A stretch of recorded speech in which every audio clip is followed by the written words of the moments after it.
debt, fear, relationships, the children, your health, work. When you want to give up and you need courage to continue, take heart and stay tuned as RJ Jackson writes her signature message of hope on your heart. You don't have to live where you're dying, and you don't have to die where you're living. Like every show of Conversations on Courage, you'll be informed, inspired, and encouraged to find the courage you need to succeed at home, work, and in your business. Get your pen and paper. You'll want to take notes. And now, your host, RJ Jackson, the Courage Giver.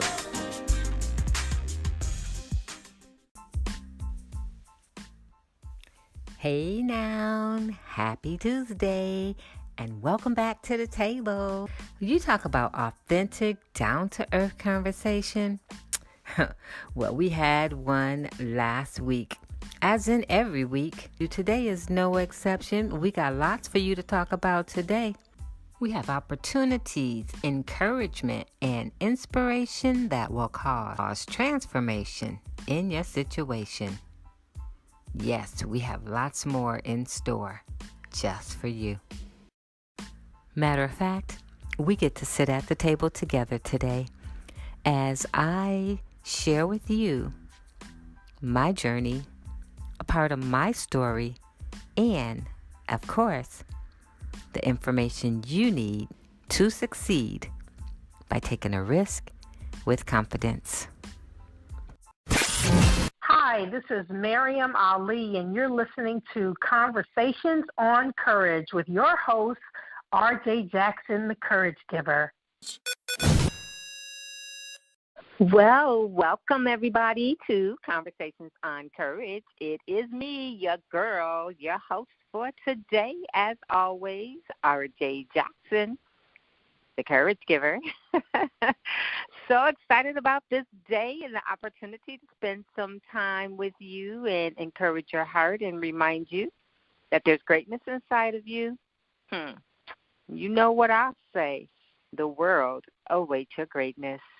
So thanks for showing up today. I am honored, super honored that you want to spend a little time with me. And I'm going to tell you like Elizabeth Taylor told husband number 9, listen, I'm not going to be before you long today, but while we're together, you can count on it. We're going to have a good time. So it's my time to shine on the first of every month. The broadcast is dedicated to me pouring into your heart, answering your questions, and inspiring you to take a risk with confidence. So today as I share, I'm going to our Facebook page. Girl, I'm working on it too. Because isn't it true? Like we're all working on what it is that we're supposed to be doing. Like even if you're taking a break, you're still working on it. And so we want to encourage you to remind you, and yes, it's true, the struggle is real, but you are not alone. There are people who want to walk alongside of you, get up underneath you, girl, push you into your greatness. So we're just here to remind you, you're not alone. When I say she is supported, girl, I'm talking about you. But why is it that we, especially as women, seem like or feel like that nobody cares and we're not supported? Well, one of the reasons is because we don't open up. We're not transparent. We're not vulnerable. We don't share. We try to just act like we're superwoman. We got that S on our chest. But listen, the S, when you're trying to do this thing alone, is not for super. It really is for stupid. Because that's a stupid idea to try to do this thing alone. We're created for connection. We are our sister's keeper. And so it's time that we as women give each other the opportunity to be the sister's keeper. We keep people from getting close to us, from helping us, because we have that George Lopez attitude. I got this. You know, we're always like, I got this. Girl, you ain't got nothing if you're trying to do it by yourself, because that's not how God intended for it to be. But listen, I am not trying to go there today. I'm going straight to, girl, I'm working on it too. I'm going to try and answer at least 2 or 3 of the questions that were in the group for me today, and want to say thank you and shout out to everyone who sent out the questions. I know I don't always get to your questions here on the first of the month, but I do my best throughout the group to answer that which you are asking of me. So let's go ahead and get with the first question. And this question, whoa, this is like a loaded question. I don't know. I think this might be the only question that I get to answer today. Woo. All right, so let me tell you what the question is. And the question comes from Nancy from Pomona, California. And she says, as a vegan, I know eating can be challenging. So what are your favorite things to eat? All right, let's chop that up because there's a lot of meat that I don't eat in that question. So I'm going to pile it up for you today because I get a lot of questions and I even get a lot of pushback for being vegan. And I think most of the pushback is because people don't understand what being vegan actually means. And for most people, it intimidates them. And people literally get mad at me because I don't eat what they eat. Now, I think that's the craziest thing in the world, to tell somebody to be you and then get mad because they're willing to do just that. So let's talk about being vegan, me as a vegan, what I eat, and what I enjoy eating the most. So what is vegan? So when we talk about being vegan in terms of eating, and that's the only direction I'm going to go in today because it would take forever. So when it comes to being vegan in terms or relationship to eating, being vegan simply means that you as a vegan, and I'm going to say me as a vegan, do not eat any product that contains any animal or animal byproduct. Okay, so no animal products, no animal byproduct. And what do we mean by animal byproduct? Because I think it's very clear when we say animal product. Well, perhaps not. So let me just break that down, because some people seriously think if they don't eat meat, they're vegan. No, I'm sorry. It don't work that way. Perhaps if you don't eat meat, you might be vegetarian, but it doesn't mean you're vegan. So when we say any animal, so that means you're not having no chicken wings, you're not eating no pork chops, okay? That's animal. So you know that's clear. So that's why some people think, hey, if I don't eat meat, I'm vegan. Not true. All right. So what is animal byproduct? And this is the part we miss, because most people think, well, byproduct is I don't eat eggs.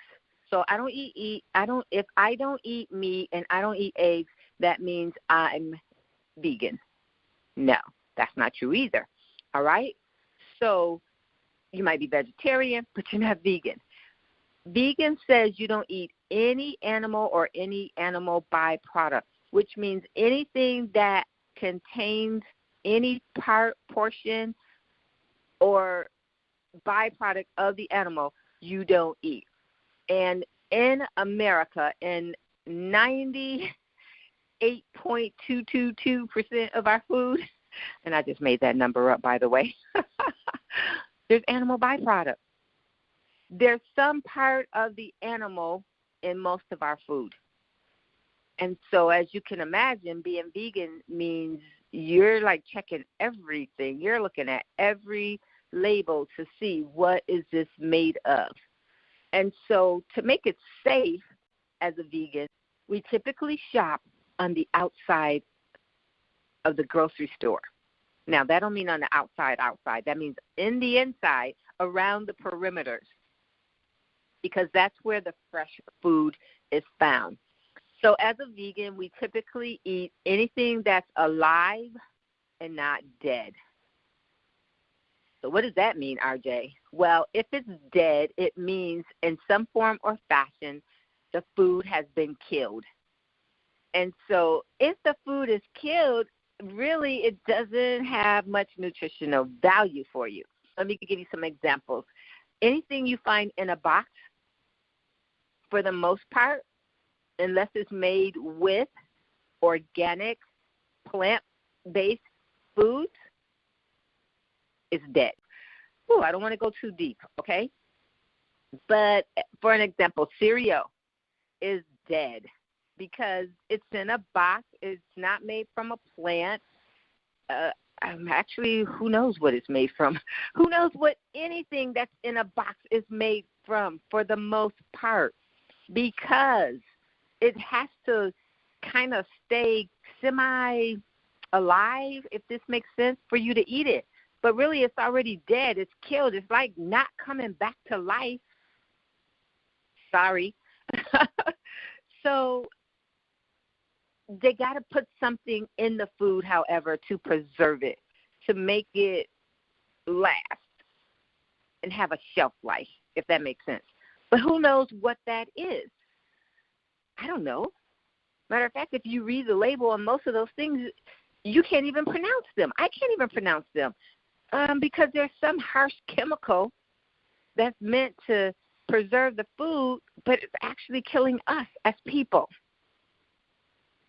So as a vegan, we eat live foods, plants, nuts, and the sources of foods that grow, because healthy things grow. Healthy things are not dead. Healthy things grow.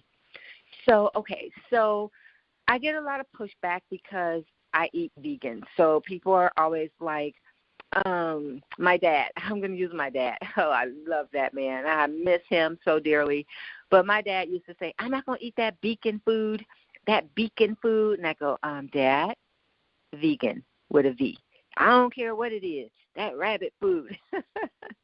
Well, he had one thing right when he considered it rabbit food, because it was alive. And so what he knew is it had something to do with vegetables, plants, right? That's the way it's intended for us to eat. I don't give anybody a hard time about what they eat. I don't lecture you while you're eating. I don't tell you you shouldn't eat that.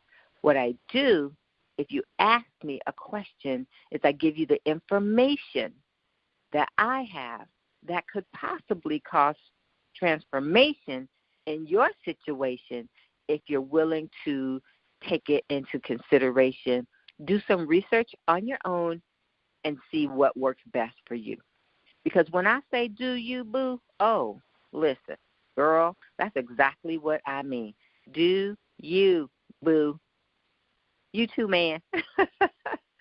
So it's just not necessary to judge folks and to tell folks that what they do is right or wrong.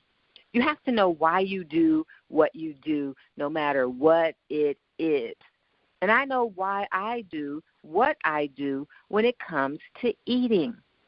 I made a statement a while back that I wanted to see my grandson, King Noah, get his college degree.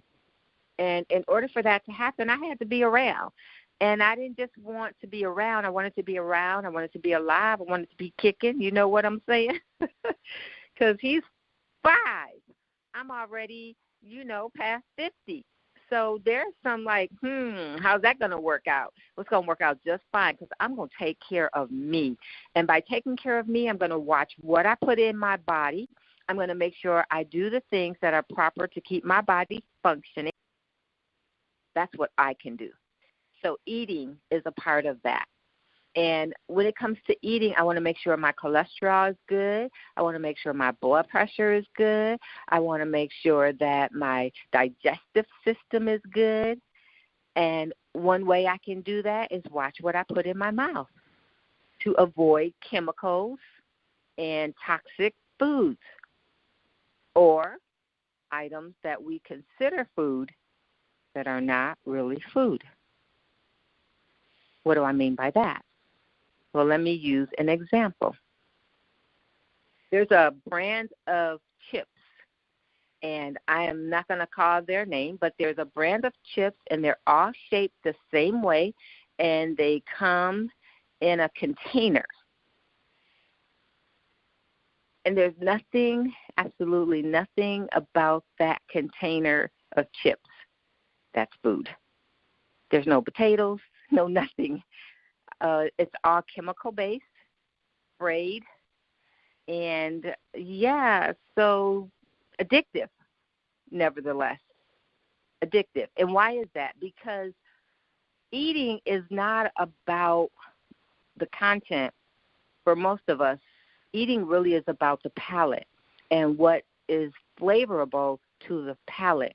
So if you get something that is flavorable to the palate, you're going to want more.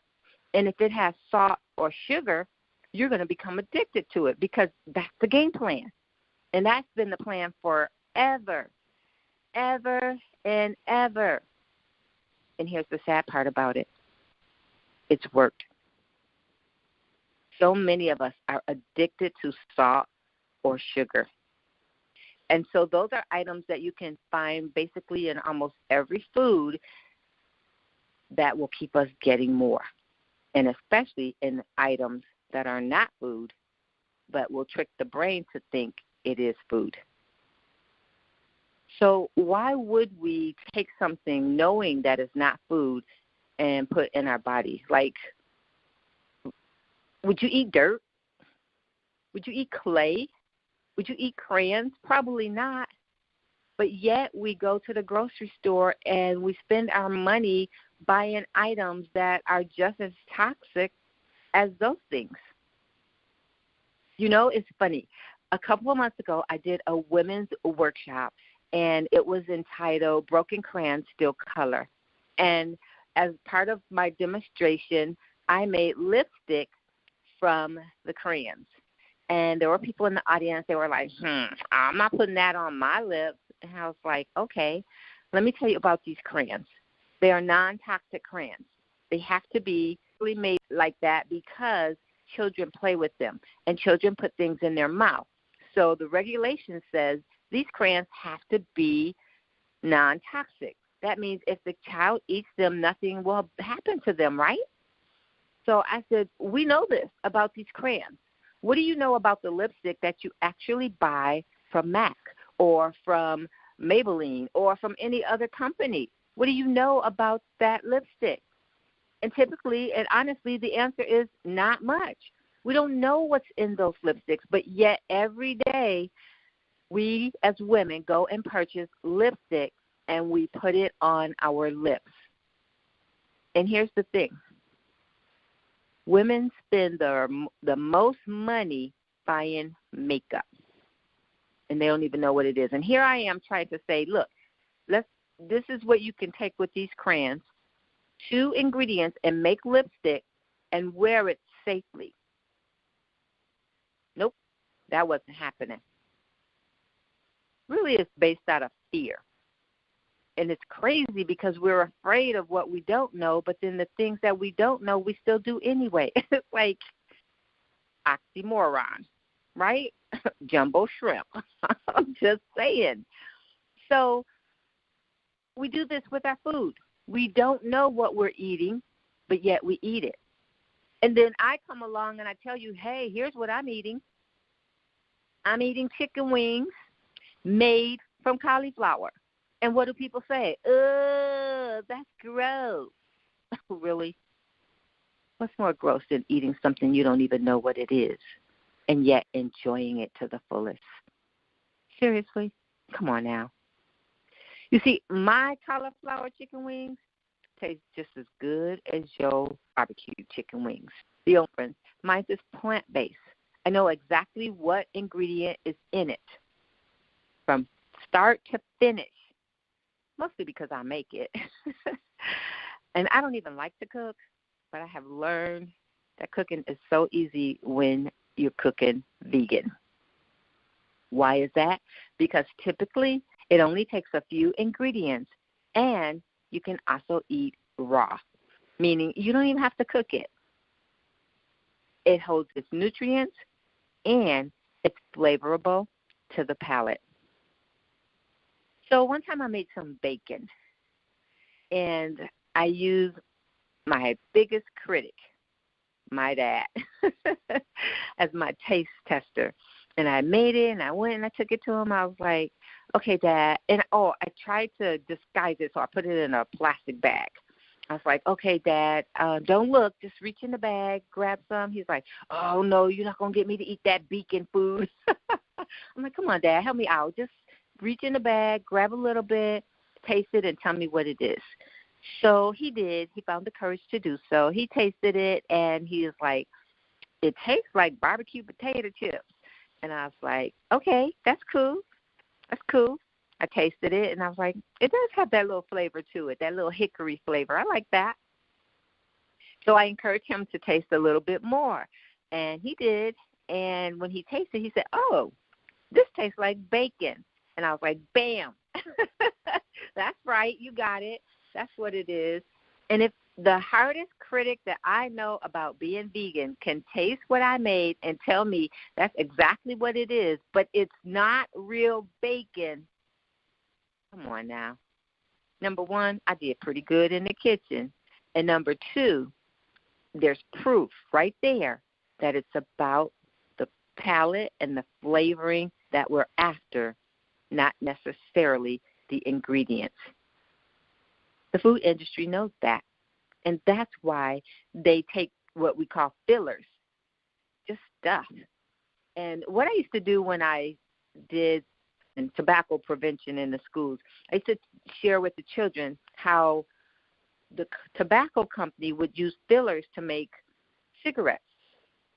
And what they would do is they throw all the garbage on the floor while they're doing whatever they're doing. Then they collect it up. Instead of putting it in the trash, they put it in this machine, and that became the filler for the cigarette.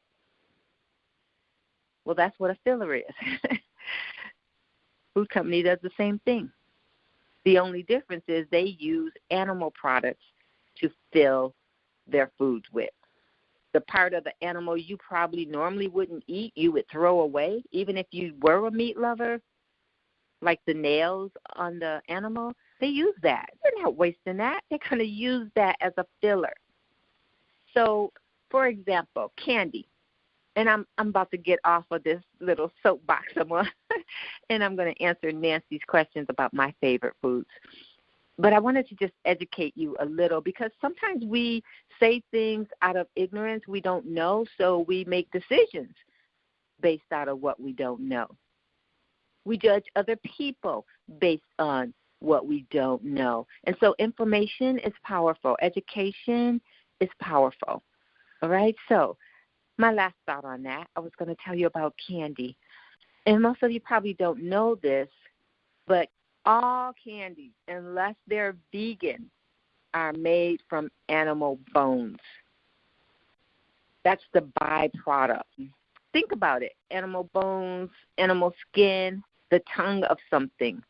Now, I know some of you are thinking that's not true. It is true. Check it out. Do your research, right? All right. So many of you would say this, and I'm going to be finished right here. Many of you, if I said to you, hey, have you ever had spider, or have you ever eaten frog legs, you would go, oh, that's gross, right? And why? Because something about knowing what you're eating grosses you out, because it doesn't sound flavorable to the palate, to the mind, nothing. You're like, I don't want that. And I remember I was in Cambodia, and I ate spider. And at first I was like, no way, I am not eating this. And this is before I became vegan. I was actually a vegetarian when I did this. I was on a mission trip, and they brought all these what they call delicacies and said, oh, you guys got to try them. And one thing you don't do is you don't frown your nose up at a person's food when you're in a different culture, right? But I was like, oh, no, I can't eat that. No, no, no. And they were like, come on, you guys, just try it. Just try it. I was like, oh, okay. So I tried the spider. But then they brought out the cockroaches. And I was like, heck to the no. I'm sorry. That's going a little bit too far, right? I'm not doing that. Because I promise you, in order to get to our room every night, we had to run past these humongous cockroaches. And I was like, not having it. I was like, ugh, gross, right? Then they wanted me to eat it. Oh, no. No. So, no, I didn't go that far. But how many of you would eat a spider? Most of you would say, no way, Jose, right?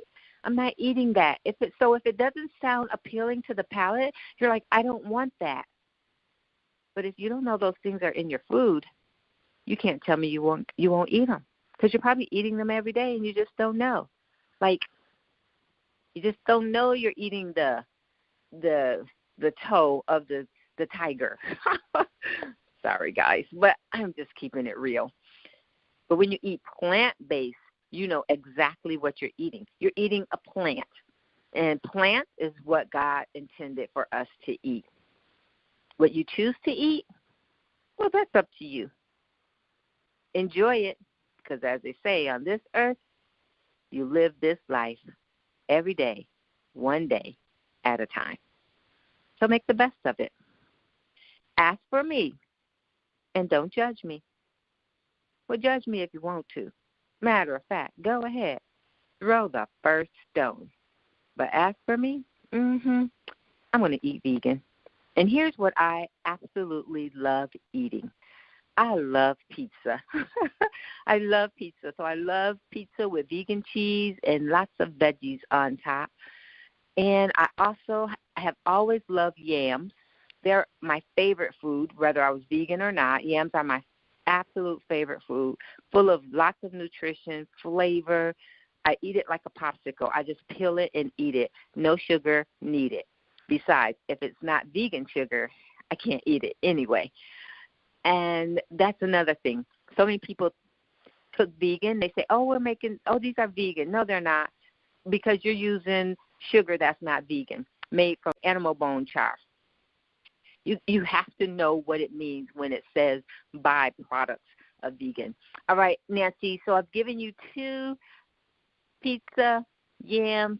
My third thing I love to eat that's vegan is my vegan cauliflower chicken wings. Barbecue is my favorite all-time flavor. And so those are 3. And number 4, girl, okay, I'm going sweet on this one. Some of y'all might say yuck, but I absolutely LOVE my vegan ice cream. And the flavor, get this, avocado lemon. And I know you're probably thinking, that's gross. Try it before you knock it. It's the bomb.com. Love it. Love it. And more than anything, I love life. I love living. I love taking care of me. And I love being me. And that's what confidence will do for you. It will allow you to accept who you are regardless of what people think about you. Hey, Nancy from Pomona. Girl, that was a mouthful. Thanks for asking your question about me being vegan. Yes, it is challenging, but it's well worth it, and I wouldn't change it for nothing in the world. I hope you've learned something new today from me, your host, R.J. Jackson, the Courage Giver, and I hope you've learned something about me. I'd love to know, are you vegan? Are you considering being vegan? Are you afraid to be vegan? What are your thoughts about being vegan? Let us know in the comments. Send us a message or connect with us in our Facebook group. Girl, I'm working on it too. I've had an enjoyable time. I'm so full. I'm grateful for this opportunity to share with you information that can cause transformation in your situation. Have the cares of this life seemingly choked the life out of you? Are you wanting or needing to start over after after being hit hard in life? If so, RJ Jackson, the Courage Giver, wants you to know that you are not alone and help is here. This is your season, and it's time for you to get up, get dressed, and show up. The good news is, you do not have to do it alone. Like you, RJ Jackson knows what it's like to have been knocked down over and over again. And RJ believes that life is not about how many times we get knocked down, but how many times we get back up. Reach out to RJ today at 1-877-235-0307, extension 909. She is waiting to encourage your heart and help lift you up. Well, what can we say? Another day here at the table on Conversations on Courage, where we absolutely, positively kept our promise to you. Not only did we provide you with inspiration that causes transformation, but we provided you with success strategies for healthy and whole relationships. Hopefully you took some notes, but if not, no worries. Just catch us on the replay. We'll be here just for you. I'm RJ Jackson, the Courage Giver. It's been a pleasure to be your host and introduce you to our featured guest today. In the meantime and in between time, I'm not going to quit my day job. Don't you worry, because my day job is inspiring you to take a risk with confidence so that you, my friend, can live life on the other side of fear. While it is my pleasure to inspire you and encourage your heart here on Conversations on Courage, it is my passion and my purpose to connect with you as an international speaker, to remind you that there's greatness inside of you.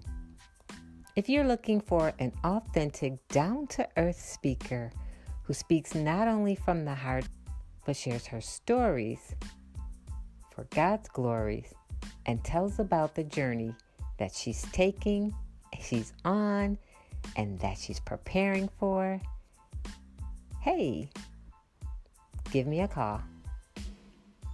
Let's talk. It'd be my pleasure to see how I may serve you. In the meantime, in between time, as I like to say, keep up your courage, take a risk with confidence, and stay blessed indeed. We'll be here again next week, same time, same purpose. And you, my friend, well, you're the reason why. So we hope to see you then. In the meantime, don't forget to follow me online. You can catch me on Instagram, LinkedIn, Facebook, Anchor, and all social media platforms at The Courage Giver.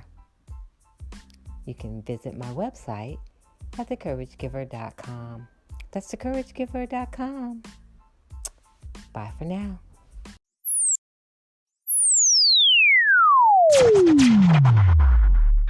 Thank you for joining us for Conversations on Courage. Now that you've been inspired, informed, and encouraged, it's time for you to take action.